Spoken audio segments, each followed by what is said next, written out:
Hello, good morning students. Welcome back to my class. Students, today we are going to discuss पक्का house. Okay, तो बेटा कल हमने different kinds of houses के बारे में पढ़ा था. आज हम लोग पक्का हाउस के बारे में पढ़ेंगे.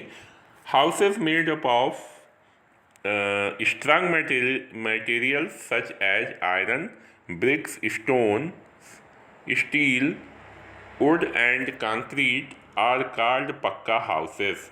बेटा ऐसे हाउसेस जो स्ट्रांग मटेरियल मजबूत वस्तुओं से मिलकर बने होते हैं उन्हें हम पक्का हाउस कहते हैं. जैसे अब किन चीज़ों से मजबूत स्ट्रांग मटेरियल्स में कौन कौन सी चीज़ें आती हैं इसको देखिए. Iron, bricks, stones, steel, wood and concrete से बने हुए हाउसेस को हम पक्का हाउसेस कहते हैं.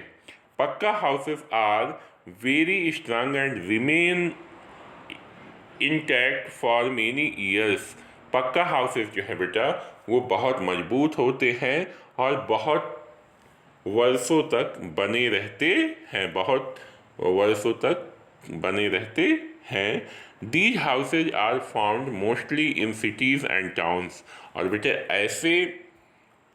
ऐसे हाउसेस जो है वो शहरों में या कस्बों में पाए जाते हैं. बेटा कस्बा क्या होता है? Small city.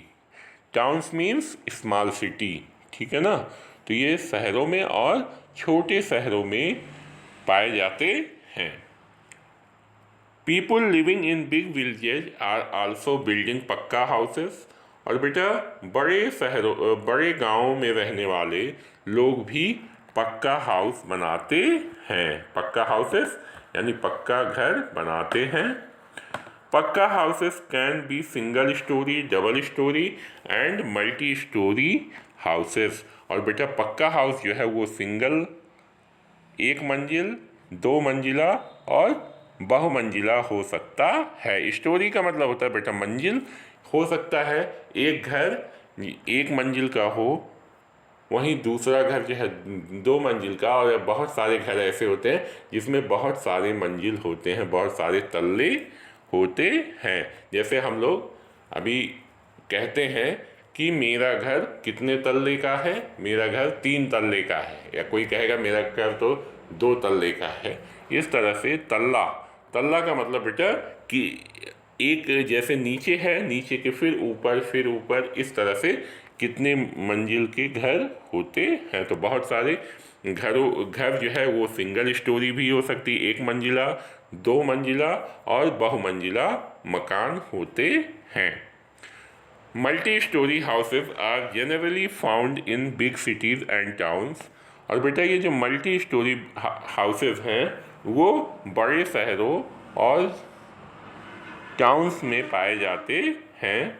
In some big cities very high buildings that seem to touch the sky are constructed. Such buildings are called skyscrapers. Okay, तो देखो बेटा कुछ बड़े शहरों में बहुत ऊंची बिल्डिंग्स बनाई जाती हैं और अगर हम उनको देखें तो ऐसा लगता है कि वो बिल्डिंग्स जो है वो आसमान को छू रही हैं. तो ऐसी बिल्डिंग्स को हम स्काई स्क्रैपर कहते हैं. ठीक है ना. आगे चलिए दूसरे पेज पर. Single storey house. देखिए बेटा ये फिगर में आप पिक्चर में देखिए सिंगल स्टोरी हाउस. इसमें केवल एक ही तल्ला है, एक ही मंजिल है. ठीक है. और उसमें उसके बगल बंगला और उसके बगल में मल्टी स्टोरी हाउस है और स्काई स्क्रैपर सबसे किनारे पर है. देखिए वहाँ पर यानी एक स्काई स्क्रैपर में बेटा 30-40 या उससे भी ज़्यादा मंजिल होती है. यानी वहाँ पर कितने मंजिला मकान होगा वो उसको नहीं कहा जा सकता. वो 30-40 या उससे भी ज़्यादा मंजिल के मकान हो सकते हैं. अब हम बात करते हैं कच्चा हाउस की.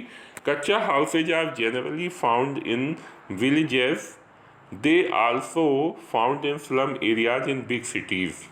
बेटा कच्चा हाउसेस जो है वो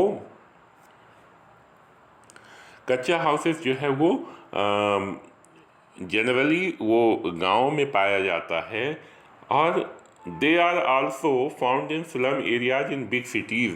और ये जो कच्चा हाउसेज होते हैं ये बड़े शहरों के स्लम एरियाज में भी पाए जाते हैं। ठीक है ना। अब बेटा स्लम एरिया क्या है देखो। A slum is a highly populated urban residential area consisting mostly of closely packed weak housing units with poor or incomplete infrastructure। देखो स्लम एरिया क्या होता है बेटा, ऐसा स्थान जहाँ पर मजदूर लोग रहते हैं, ठीक है ना, जो मजदूरी करते हैं ऐसे लोग रहते हैं और उस एरिया में कोई भी सुविधा कोई भी फैसिलिटी नहीं होती, चाहे वो नाली हो या शुद्ध पीने के पानी की व्यवस्था, या ये सारी चीज़ें वहाँ पर नहीं रहती हैं और वहाँ के लोग मज़दूर होते हैं और वो लोग बहुत गरीब भी होते हैं। वहाँ ना सफाई की व्यवस्था रहती है, न नालियों की अच्छी व्यवस्था रहती है, न पीने के पानी की व्यवस्था अच्छी होती है। तो ऐसे एरिया को हम स्लम एरिया कहते हैं। ठीक है ना। आगे देखिए, These houses are inhabited primarily by poor people। और इन घरों में कौन रहता है? इन घरों में बहुत ही गरीब लोग यानी मजदूर लोग रहते हैं। Kutcha houses are made up of locally available natural materials like mud, clay, straws, dry leaves, plastic sheets etcetera. और बेटा ये कच्चा हाउसेज जो होते हैं वो ऐसी वस्तुओं से बनाए जाते हैं जो कि वहाँ पर आसानी से मिल जाते हैं, जैसे मिट्टी, ठीक है ना। Mud and clay equal to mud and clay जो है वो क्या कहा जाता है, वो उसे हम मिट्टी कह सकते हैं। स्ट्राज भूसा, ड्राई लीव सूखी पत्तियों से और प्लास्टिक की शीट्स से बनाई जाती है। These houses are usually not strong enough to last for many years.